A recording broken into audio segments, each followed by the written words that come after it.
Rick is a 78-year-old guy who was struggling a lot with his urination, and I'm going to have him share his journey and his story regarding what he went through and how he solved the problem. So, Rick, thank you so much for sharing your story. You're welcome. So, what led you to our office initially?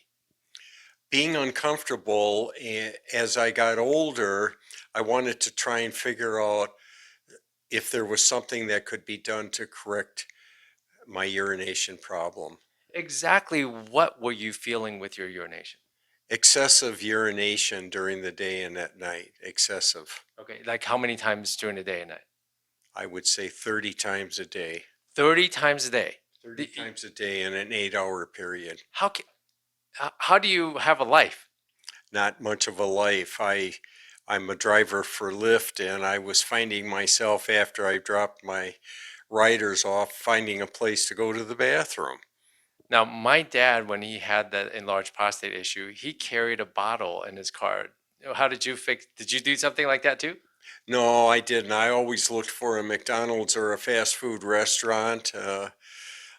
Sometimes an alleyway was all that I could find, but Ooh, that's kind of dangerous because if very someone were to see you doing that, not good. No, no, that was a dumb thing on my part to do. But I wear a protective pad, and I would have to change that sometimes more than once during the day. oh, because you couldn't find a bathroom. Couldn't find a bathroom. No. How terrible. I mean, Yes. you were letting your urination dictate how you drive, how you live. That's very accurate, and that's and I felt that I needed to seek out a solution to not having to go to the bathroom as often. And speaking of seeking out solutions, you did not come to see me first. You went and saw another urologist. And what were you thinking? What was recommended at that time for you?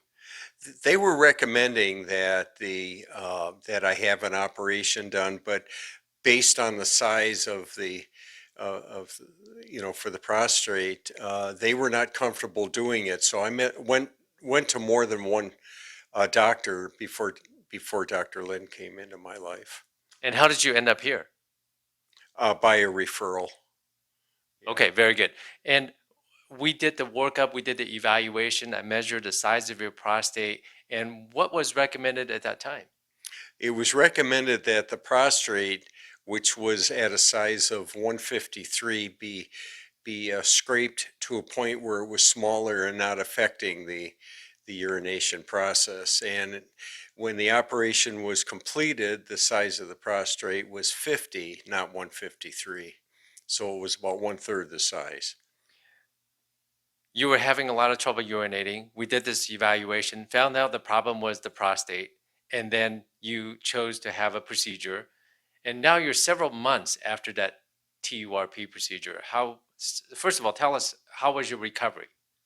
The recovery was lengthy and uncomfortable. Exactly, what do you mean? Well, there was an infection that occurred, and as a result of the infection from the operation there, I ended up in emergency care at a hospital. I spent 8 days in the hospital, going through extensive care with medicines and stuff to clear the infection that had occurred in the prostate area. So this, during the operation, we give you an antibiotic before we even do anything. And then afterwards, you were prescribed antibiotics. So despite that, some guys still end up having an infection. In your case, that's what happened. So I always want to share what can happen, the good and the bad in these types of interviews. So thank you so much for sharing that. You're very welcome. Thank you. Okay, now that you've recovered from the surgery and from the infection, tell us what's been going on with your urination. My urination is sizably less in my urination. The number of times I urinate in a 24-hour period is down to probably 10 or 12 as opposed to what it was before, which was a lot more. So you're no longer having to constantly be looking for a bathroom wherever you go. No, I don't. I don't have to seek out. My length of time between urination is hours as opposed to minutes. Wonderful. Now, not only do you drive for a ride-sharing service, you are also the sole caregiver for your wife. Is that right? Yes, I am. Yes, yes. My wife is asthmatic, and I help care for her as my best friend in life. That's wonderful. So how has having had the surgery and it giving you the freedom to not worry about where all the bathrooms are, how has this affected your relationship with your wife? My relationship with my wife has never been better. It's always been good, but it's never been better. It's just a good it's a good husband and wife relationship. That's great. And to what do you attribute your newfound ability to urinate? Absolutely wonderful, and you're not always looking for a bathroom somewhere. And how has this changed your quality of life? My energy level has always been high, but it's actually higher now than it's ever been before. I am sometimes compared to a much younger people. In fact, sometimes when passengers are riding with me and we're talking about various topics there, they are surprised to learn I'm as old as I am. Well, as you have said before we started the recording, you said age is just a number, right? Yes, sir, it sure is. It's just a number on a board there. How you feel is up to you. This is the only body God gives you, and how you care for it is up to you.